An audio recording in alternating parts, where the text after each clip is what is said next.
Bismillahirrahmanirrahim. Assalamualaikum warahmatullahi wabarakatuh.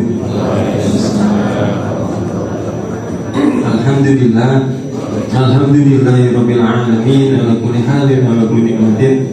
Asyhadu an la ilaha illallah wahdahu la syarika lah, wa asyhadu anna Muhammadan abduhu wa rasuluh la nabiyya ba'dahu. Allahumma salli wa sallim wa barik ala sayyidina Muhammad wa ala alihi wa ashabihi wasallam ajma'in. Subhanaka la ilma lana illa ma 'allamtana innaka antal alimul hakim. Rabbi shrah li sadri wa yassir li amri wahlul 'uqdatam min lisani yafqahu qawli wa la haula wa la quwwata illa billahil 'aliyyil 'azim. Amma ba'd. Yang sama-sama kita hormati narasumber kita pada pagi hari ini, yaitu Pak Ustaz Syafaruddin LC, dan juga yang kami hormati seluruh jamaah dan DKM dari Masjid Raudhatul Muttaqin, kemudian dari Masjid Baitul Hidayah, dan juga Masjid Darul Ulum. Syukur alhamdulillah pada pagi hari ini kita masih dalam keadaan sehat walafiat, sehingga kita bisa hadir di acara subuh keliling yang pada kesempatan hari ini di Masjid Raudhatul Muttaqin. Mudah-mudahan setiap langkah mulai dari rumah sampai ke masjid ini dihitung sebagai limpahan rahmah, maghfirah, dan ditinggikan derajat kita oleh Allah Subhanahu wa taala. Amin ya rabbal alamin. Salawat dan salam selalu tercurahkan atas junjungan kita Nabi besar Muhammad sallallahu alaihi wasallam, dan juga kepada keluarganya, para sahabatnya, tabi'in, tabi'in dan seluruh pengikutnya. Semoga kita termasuk di dalamnya yang bisa selalu istiqomah mengikuti perintah Allah dan juga sunnahnya Nabi kita Muhammad sallallahu alaihi wasallam. Mudah-mudahan istiqomah kita bisa menghantarkan kepada husnul khatimah. Amin ya rabbal alamin.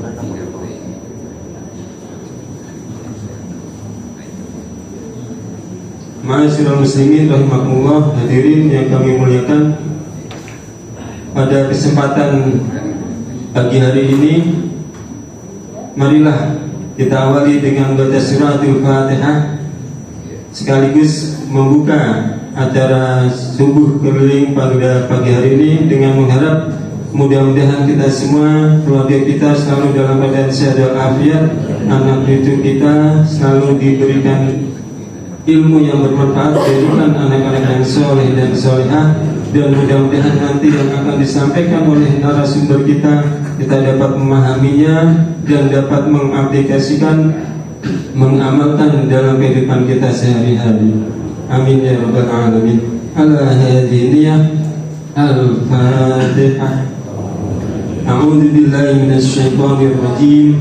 Bismillahirrahmanirrahim. Alhamdulillahirabbil alamin, arrahmanir rahim, maliki yaumiddin, iyyaka na'budu wa iyyaka nasta'in, ihdinas siratal mustaqim, siratal ladzina an'amta 'alaihim ghairil maghdubi 'alaihim waladdallin. Rabbighfir lana wa liwalidayna amin. Selanjutnya adalah acara inti, yaitu kajian surah Al-Asr yang akan disampaikan oleh Bapak Ustaz Syafaruddin LC. Hidup adalah perjalanan waktu. Kepada beliau kami persilahkan waktu dan tempat. Bismillahirrahmanirrahim. Assalamualaikum warahmatullahi wabarakatuh. إن الحمد لله نحمده ونستعينه ونستغفره ونعوذ بالله من شرور أنفسنا ومن سيئات أعمالنا. من يهده الله فلا مضل له ومن يضلل فلا هادي له. أشهد أن لا إله إلا الله وحده لا شريك له وأشهد أن محمدا عبده ورسوله لا نبي ولا رسول بعده. اللهم علمنا ما ينفعنا وانفعنا بما علمتنا وذكرنا ما نسينا وما جهلنا وزدنا علما وفقها رب اشرح لي صدري ويسر لي أمري واحلل عقدة من لساني يفقهوا قولي. Amma ba'd, alhamdulillah, segala puji bagi Allah yang dengan taufiknya kita diberikan kekuatan iman dan Islam, yang dengan taufiknya kita dipersatukan dalam acara yang sangat mulia, yaitu bermajlis ilmu dan juga gabungan dari beberapa masjid yang ini menunjukkan sebuah syiar bahwasanya kita termasuk hamba-hamba Allah yang menguatkan syiar akan kebersamaan. Dan itulah firman Allah Subhanahu wa taala, innamal mu'minuna ikhwatun, sesungguhnya orang-orang beriman itu bersaudara. Jamaah sekalian dirahmati Allah Subhanahu wa taala, kajian kita pada bagian ini yaitu faedah-faedah dari surat Al-Asr. Pertama, kita mengambil tema ini karena satu, kita berada di penghujung daripada tahun Masehi. Yuk, kita sekarang berada di tanggal 25 Desember bertepatan dengan tanggal 1 Jumadil Akhir atau Tsani, bertepatan dengan tanggal 1 Jumadil Tsani atau Jumadil Akhir, yang menunjukkan bahwasanya kita juga sekarang semakin mendekati dengan datangnya bulan suci Ramadan. Jumadil Tsani, Rajab, Sya'ban, Ramadan. Dan juga dalam surat Al-Asr ini ada faedah-faedah yang mungkin sesuai dengan keadaan kita yang akan kita kaji dalam di tengah-tengah kajian kita ini. Maka yang pertama, surat Al-Asr adalah surat Makkiyah, dan kita ketahui bahwasanya surat Makkiyah adalah surat yang Allah turunkan sebelum hijrahnya Nabi Muhammad SAW ke kota Madinah. Dan surat ini hanya 3 ayat yang insya Allah Ta'ala semua kaum muslimin menghafalnya. Surat Al-Asr. Maka surat Al-Asr ini memiliki keistimewaan sebagaimana yang diungkapkan oleh Al-Imam Asy-Syafi'i rahimahullah ta'ala. Beliau mengatakan, "Lau ma anzalallahu ala khalqi hujjatan illa hadhihi surata lakafatu." Sesungguhnya Allah Subhanahu wa ta'ala seandainya tidak menurunkan hujjah kepada manusia kecuali hanya surat Al-Asr, lakafat, sungguh sudah mencukupi. Seandainya Allah tidak menurunkan hujjahnya kecuali hanya surat Al-Asr, sudah cukup bagi manusia. Menunjukkan bahwa dalam surat Al-Asr ada pesan-pesan yang luar biasa yang ini sudah mewakili risalah Allah. Apa yang Allah inginkan dari hamba-hambanya itu sudah terwakilkan dengan surat Al-Asr. Ini yang pertama. Dan hal ini diperkuat oleh sebuah riwayat dari At-Tabrani dari Abu Madinah Ad-Darimi radhiyallahu anhu, ia mengatakan,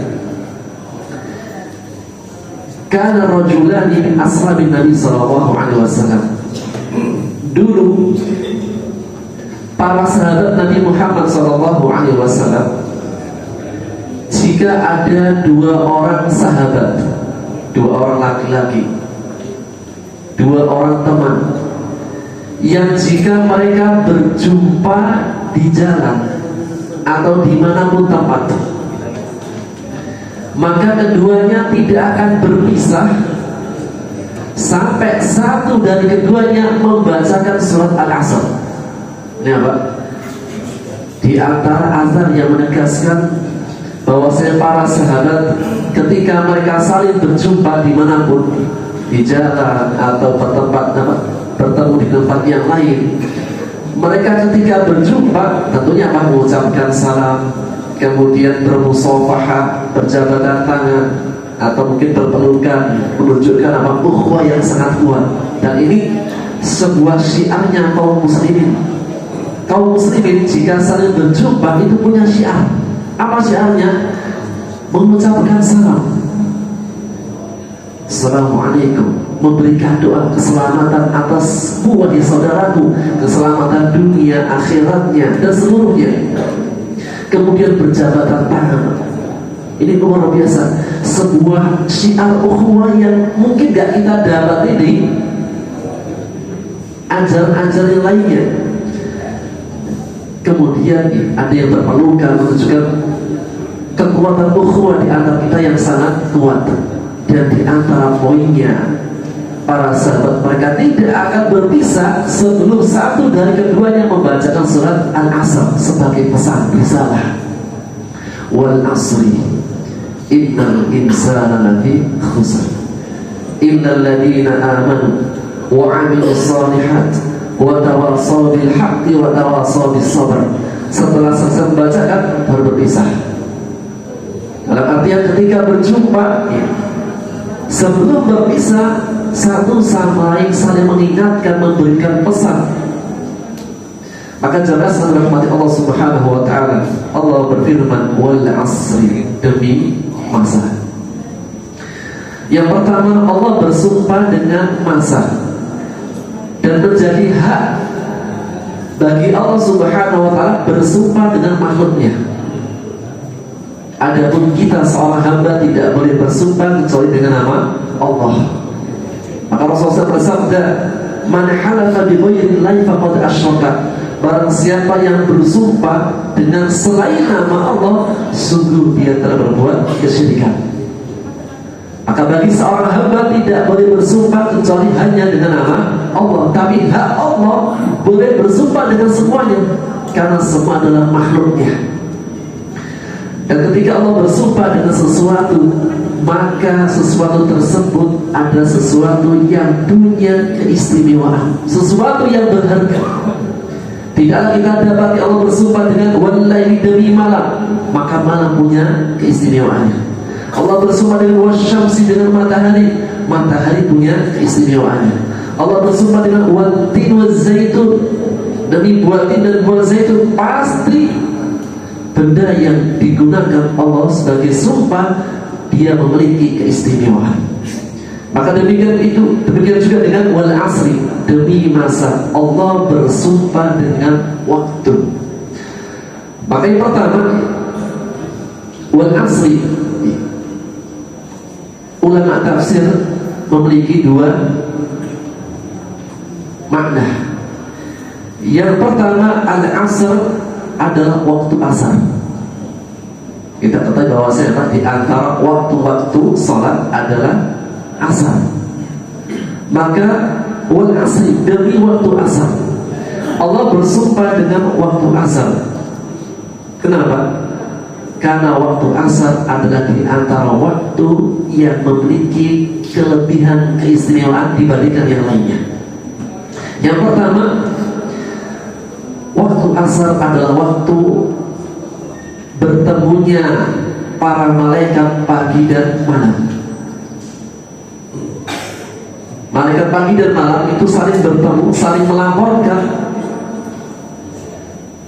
laporan apa yang mereka dapati dari hamba-hambanya di waktu pagi dan sore. Sebagaimana sabda Rasulullah SAW dalam hadis riwayat Bukhari dari sahabat Abu Hurairah radhiyallahu taala anhu, Rasulullah SAW bersabda, bergantian para malaikat malam dan siang, dan mereka saling bertemu.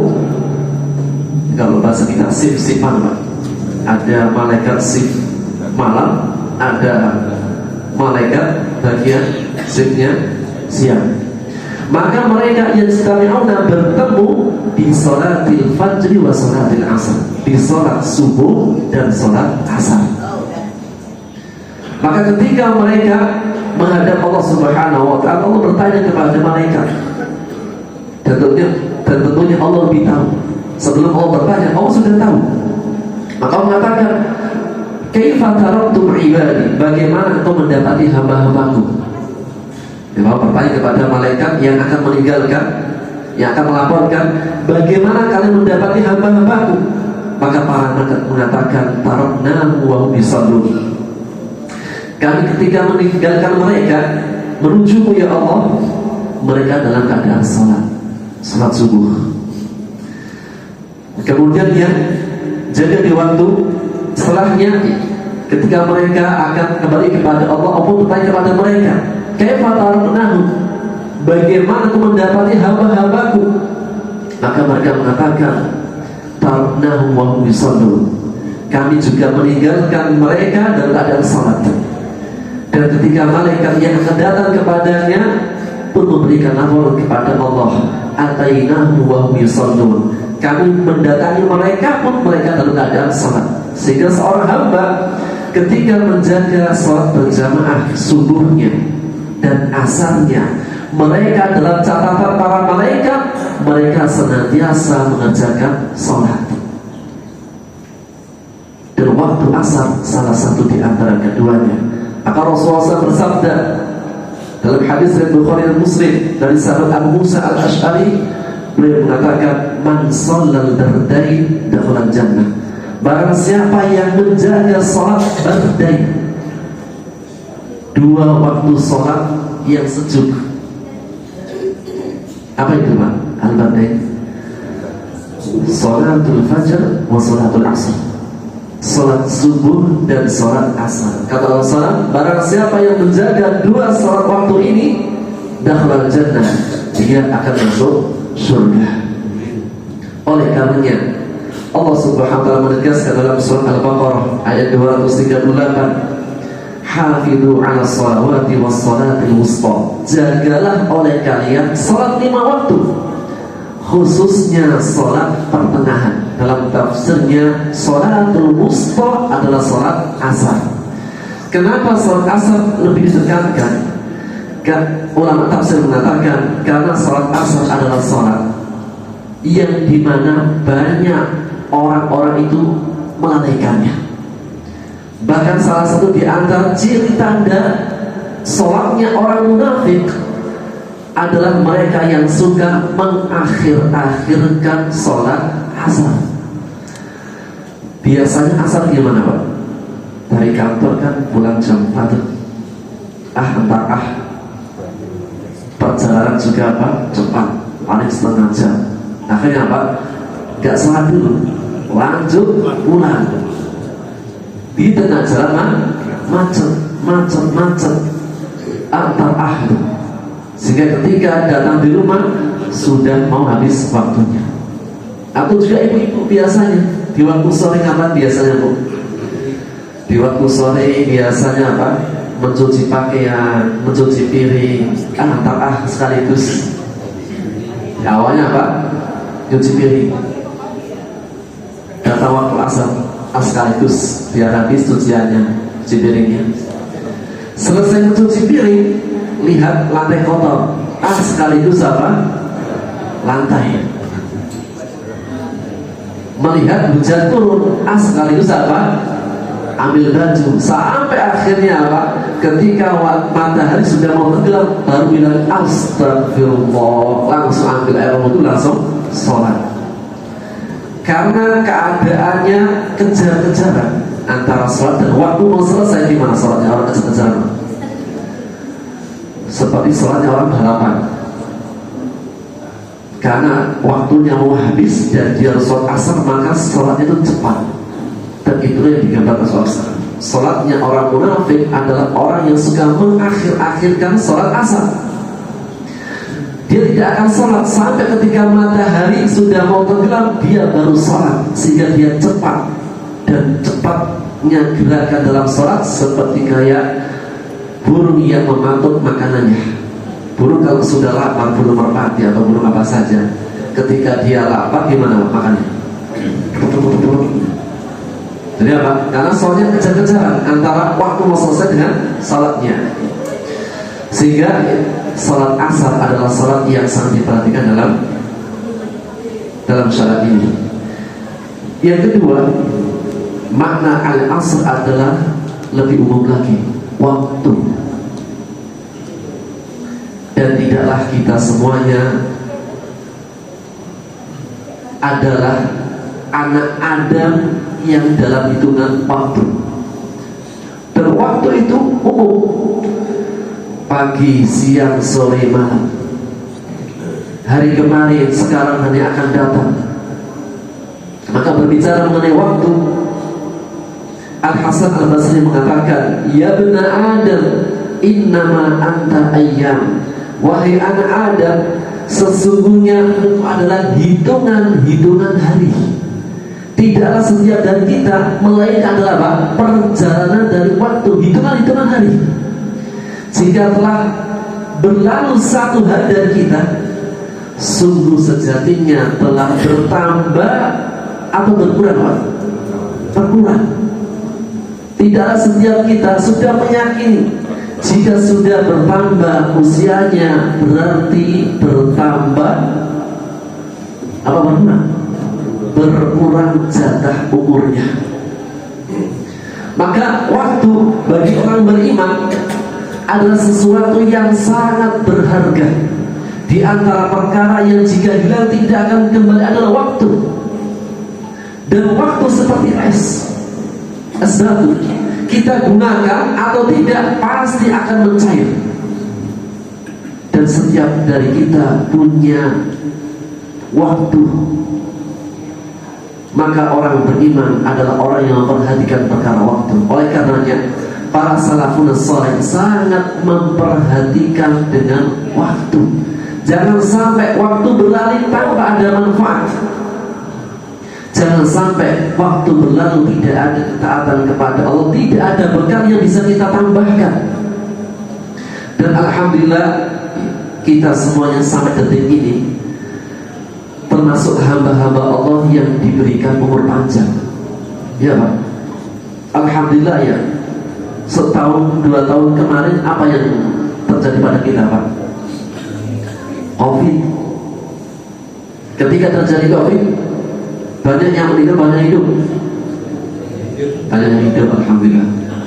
Optimisme. Tapi juga Pak, ada saudara-saudara kita yang meninggal.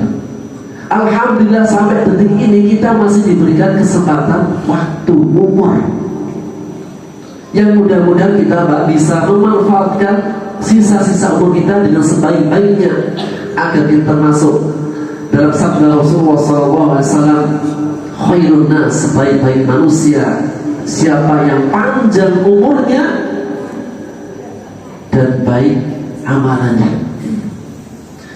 Maka wal asri, demi masa, yang kata Hasan Al-Basri, wahai saudaraku, sesungguhnya engkau ada dalam hitungan-hitungan hari. Jika telah berlalu satu hari darimu, sejatinya telah berlalu sebagian dari umurmu. Maka beliau mengatakan, faman hasaba nafsahu, maka barang siapa yang bermuhasabah, introspeksi diri, robihah, dia akan beruntung. Wa man ghafila anha khasira, barang siapa yang lalai dari waktunya, dia akan merugi. Seseorang yang punya waktu untuk bermuhasabah, apa itu muhasabah, Pak? Bahasa kita ini. Kalau bahasanya bapak-bapak, introspeksi diri. Kalau bahasanya ibu-ibu, bercermin. Karena apa? Cermin biasanya itu ibu-ibu atau bapak-bapak? Yang sering nih.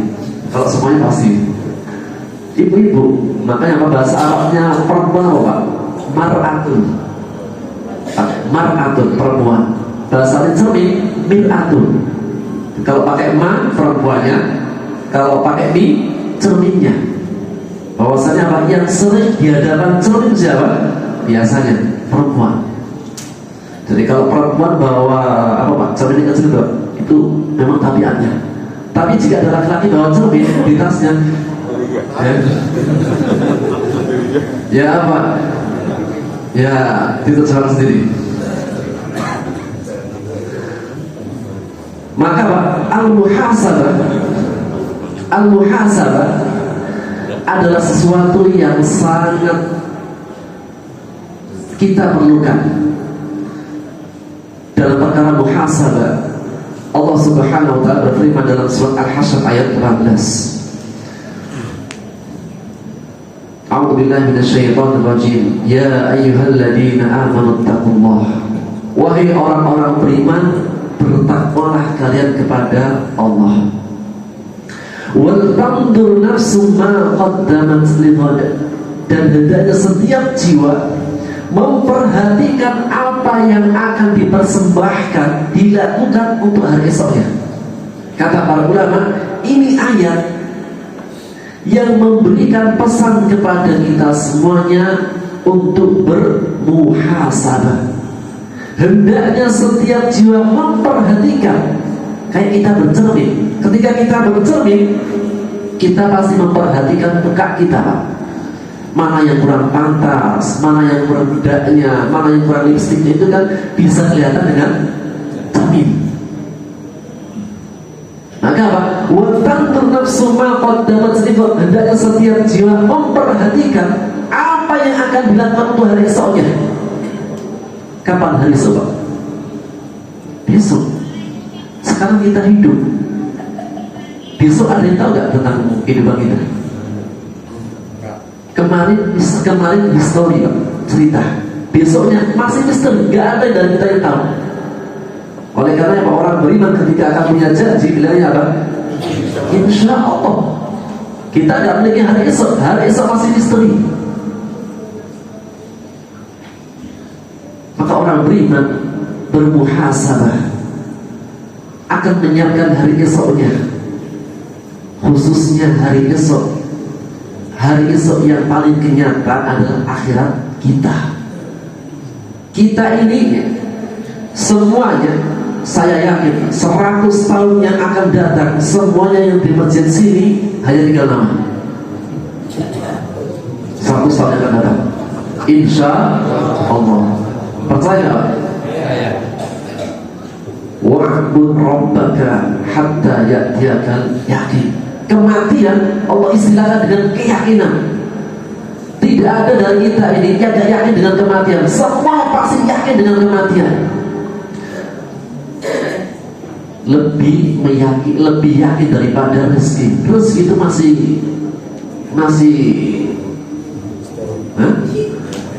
gak jelas, semuanya. Kita nggak tahu rezeki kita hari esok. Tapi kematian pasti akan datangnya. Maka dengan bermuhasabah kita akan tahu diri. Yang kurang kita tahu, yang kurang sempurna kita tahu dengan muhasabah. Maka orang beriman ketika bertambah usia, di antara pesannya adalah untuk bermuhasabah. Ketika kita sudah di penghujung tahun, hendaknya kita bermuhasabah. Besok sepekan yang akan datang tahun berapa, Pak?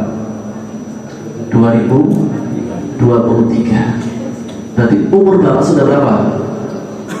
Pertamanya 1 tahun. Kira-kira sudah, saya sudah berapa? Saya sudah 53 tahun. Saya sudah 60 tahun. Maka apa? Bisa bermuhasabah. Kalau saya sudah umur 60 tahun, berarti apa? Tinggal 3 tahun lagi katanya. Kalau standarnya umurnya Rasulullah kan, ya intinya bahwa saya bakal sudah 60 tahun 70 tahun, persiapkan, Pak. Karena Pak, malaikat maut itu kalau datang itu nggak mengasih tahu, tiba-tiba saja tidur nggak balik, jatuh sekaligus. Dan di antara nasihat yang terindah bagi hati yang lalai adalah kematian. Allah menegaskan, alhaakumut, bermegah-megah, melalaikan kalian, bermegah-megahan, berlomba-lomba dalam dunia itu melalaikan. Banyak-banyakan mobil, banyak-banyakan tanah, banyak-banyakan jabatan, apa lagi? Banyak-banyakan istri. Pak, pelan-pelan, Pak. Bahas itu nanti aja, Pak. Tenang, Bu, insya Allah diamankan, insya Allah. Aman, insya Allah. Ya, Pak. semua benda yang bisa digunakan untuk bermegah-megah, berlomba-lomba, itu melalaikan kalian. Dan nafsu itu nggak ada batasnya. Meskipun umurnya sudah tua, masih pengen nggak Pak? Hah? Pengen apa tuh maksudnya? Meskipun sudah usia gitu, udah usia senja, masih pengen nggak Pak? Masih. Satu kali mewakili so. Nafsu, ya nafsu itu banyak Pak. Nafsu harta, nafsu makan.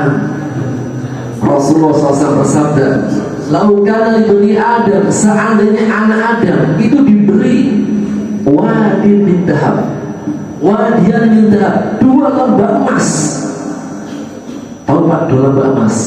2 lembah emas itu kalau dimakan 7 orang cukup tak? 2 lembah emas itu kalau dimakan 7 turunan utuh. Allah Rasul bersabda, seandainya anak Adam dikasih 2 lembah emas yang kalau dimakan 7 turunnya masih ada, Rasul mengatakan la tamanna ayyakuna thalithuhuma, masih berangan-angan, bercita-cita pengen mendapatkan lembah yang ketiga. Apa kata Rasulullah? Wala yamla fahu illa turab, hanyalah yang bisa menyetop daripada nafsunya, menghentikan dari nafsunya, illa turab, kecuali tanah. Jadi kalau berbicara mengenai nafsu kalau dibiarkan bias, nafsu kalau dibiarkan gak ada batasannya. Hanya yang bisa menghentikan nafsu adalah kematian. Makanya ayat selanjutnya, alhaakumut takatsur hatta, bermegah-megahan melalaikan kalian. Kapan sampai selesai? Kapan akan berhentinya? Ketika sudah masuk ke dalam lubang kuburan.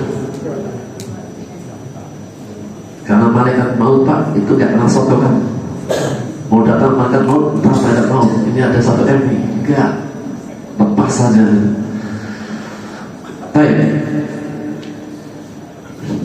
Maka wal asri, waktu itu sangat berharga. Dan jika Allah bersumpah, maka ada namanya jawabul qasam. Jika ada sumpah, ada yang disumpahi. Apa yang disumpahi? Innal insana lafi khusrin, sesungguhnya manusia benar-benar dalam kerugian. Al-ins, semua jenis manusia, semua manusia rugi. Ada yang ruginya mutlak, rugi sempurna, dunianya rugi, akhiratnya rugi. Ada yang dunianya beruntung, akhiratnya rugi. Seperti siapa Pak? Qarun dan yang semisalnya. Meskipun dia beruntung dunianya, tapi kalau tidak dapat akhiratnya termasuk rugi. Kenapa? Karena kenikmatan dunia dibandingkan kenikmatan akhirat itu tidak sebanding. Contoh Pak, contoh kenikmatan dunia, apakah semua kenikmatan bisa kita raih? Cita-cita di dunia semua bisa kita raih loh? Enggak. Wa alaysa lil insani illa ma tamanna. Manusia tidak akan bisa meraih, mendapatkan semua keinginannya di dunia.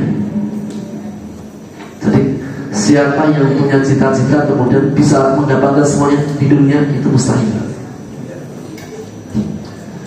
Bahkan kenikmatan dunia jika bertambah ada yang berkurang. Benar gak? Kenikmatan dunia jika ada yang tambah ada yang dikurangi. Dengan bertambahnya usia, apa yang kurang?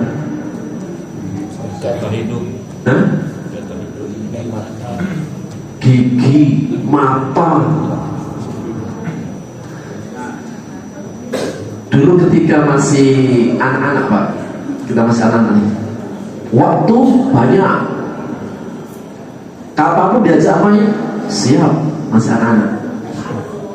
Tapi ketika anak-anak gak punya fulus, anak-anak ketika usia muda sudah mulai agak kuat, bisa kerja, uang alhamdulillah sudah pegang, sudah kerja, kekuatan kuat, masih 30-an, tapi waktu susah. Kenapa? Sudah punya kerjaan. Jumat, dari Senin sampai Jumat kerja, Sabtu masih masuk sehari, atau Sabtu kondangan, hari Ahad sudah istirahat. Diajak temannya untuk main sudah susah, masing-masing sibuk dengan keluarganya, masing-masing sibuk dengan ngejar targetnya. Ketika di masa muda ada fulus, waktunya sudah berkurang, masa muda lewat, sampai pada usia tua, usia pensiun. Fulus ada? Alhamdulillah ada. Waktu ada, pensiun, udah selesai. Tenaga Pak? Tenaga. Ibu-ibu, bapak-bapak kalau sudah pensiun tenaganya mana Bu?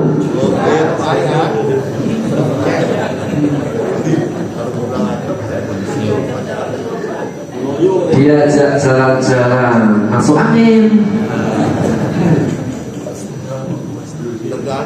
Tergantung.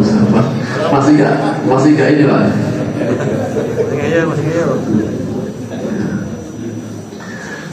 Sekuat-kuatnya orang tua, meskipun dikasih jamu yang kuat, tetap tua, rontok juga gitu.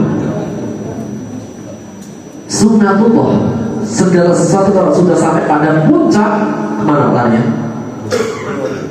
Mangga kalau sudah matang, semakin hari semakin matang atau semakin, nah itulah sunnatullah. Likulli syai'in idza matama nuqsanu fala yughar bi fil 'aishi insan. Segala sesuatu ketika sudah sampai puncak, mau enggak mau harus turun. Itu sunnatullah. Maka janganlah manusia tertipu dengan dunianya. Semakin tua matanya semakin aduh, rambutnya makin putih, punggungnya makin sering encok, duduk lama panas. Itulah tua. Makanya Pak, ya, kalau sudah tua mau mikir nikah lagi itu gak kebayang Pak. Kenapa? Sudah tua. Udah Pak, sering-sering aja ketemu sholat Pak, masjid, banyak zikir.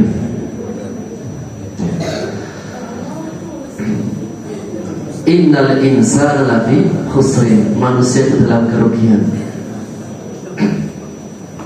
Senikmat-nikmatnya di dunia, kalau dia tidak dapat akhiratnya, gak dapat. Maka mengatakan apa? Illa, kecuali. Dan jika ada rugi, lawannya apa? Beruntung. Maka semua rugi, illa kecuali yang beruntung nih. Alladzina amanu, mereka yang beriman, wa amilus sholihat, dan beramal soleh, wa tawasaw bil haq, dan saling menasihati dalam kebenaran, wa tawasaw bis sabr, dan saling menasihati dalam kesabaran.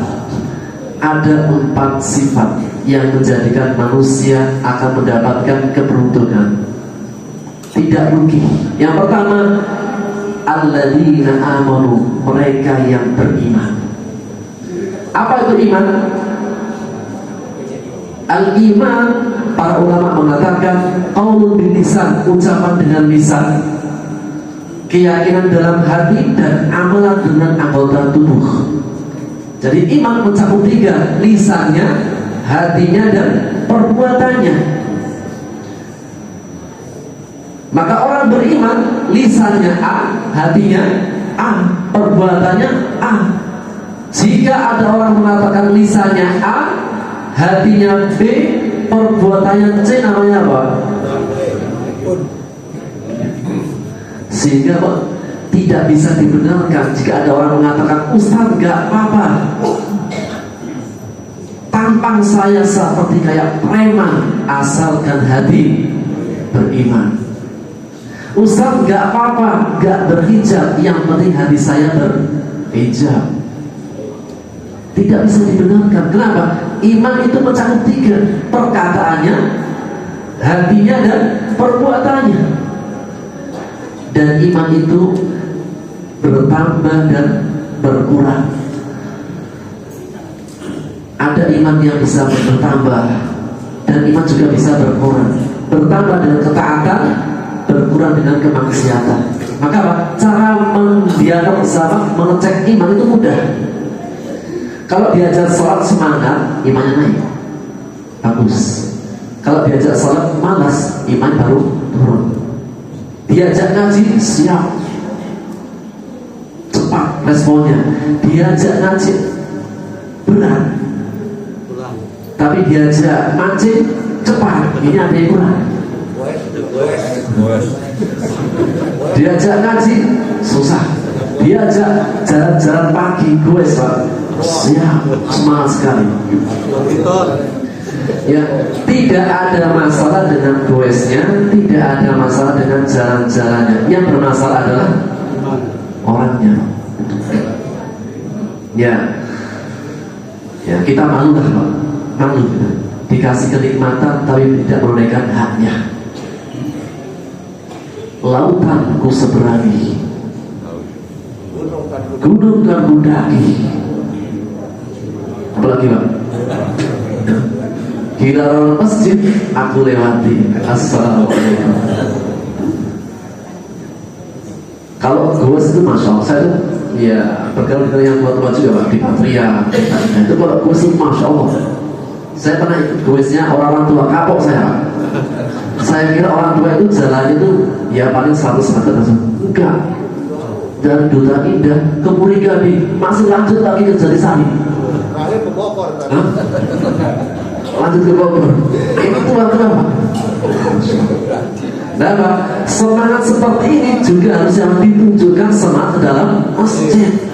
Kan saya dengan tenaganya full. Kalau goes, hanya tujuannya goes, gak dapat pahala.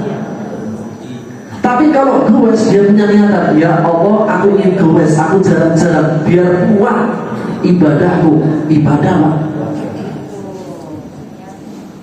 Jadi kalau hanya lihat jalan-jalan biar sehat, sayang rugi. Tapi kalau saya jalan-jalan biar sehat, biar kuat, apa tujuannya? Biar ibadahku kuat. Kan kalau sehat itu kan ibadah iman Pak. Benar kan? Iya. Kalau sehat itu ibadah iman.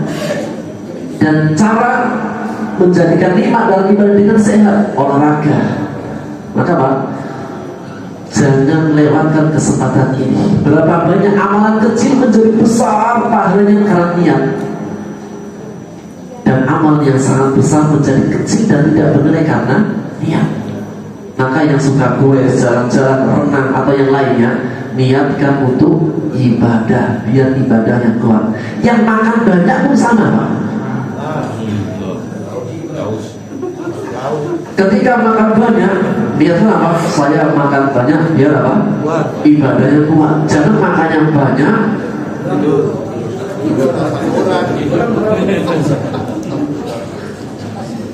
nah itu.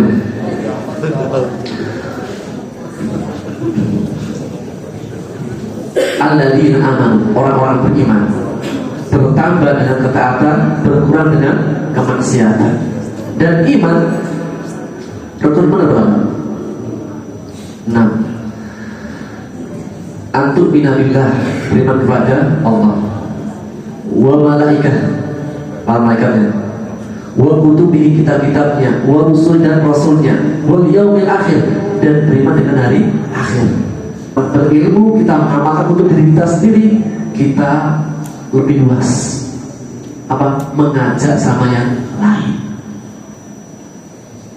Jika semua manusia punya semangat berilmu, punya semangat beramal dan mengajak dalam kebaikan, akan tegak rahmat Allah di muka bumi. Demikian yang bisa kita ambil faedahnya. Allah a'lam bishawab. Ini yang bisa kita pelajari. Doa. Bismillahirrahmanirrahim. Allahumma shalli ala Muhammad wa ala ali Muhammad kama shallaita ala Ibrahim wa ala ali Ibrahim innaka Hamidum Majid. Allahumma ij'al ana rabi'a qulubina wa nura sudurina waj'al ahzan rabbal alamin. Rabbana la tuzigh qulubana ba'da idh hadaytana wa hab lana min ladunka rahmah innaka antal wahhab. Allahumma ya muqallibal qulub tsabbit qulubana ala dinik. Allahumma ya musarrifal qulub sarrif qulubana ila ta'atika rabbil alamin. Allahumma ati nufusana taqwaha wa zakkiha fa anta khairu man zakkaha anta waliyuha rabbil alamin. Rabbana atina fid dunya hasanah wa fil akhirati hasanah wa qina adzabannar. Subhana rabbika rabbil izzati amma yasifun wa salamun alal mursalin walhamdulillahi rabbil alamin. Assalamualaikum warahmatullahi wabarakatuh. Terima kasih kepada Bapak Ustadz Syafaruddin LC atas materi yang telah disampaikan.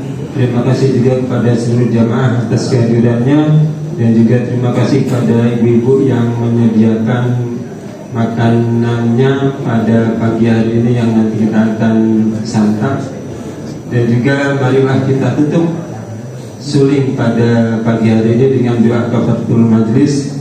Subhanakallahumma wa bihamdika asyhadu an la ilaha illa anta astaghfiruka wa atubu ilaik. Kurang lebihnya kami mohon maaf. Khairul kalam wallahu muwaffiq wa aqwamit thariq. Assalamualaikum warahmatullahi wabarakatuh.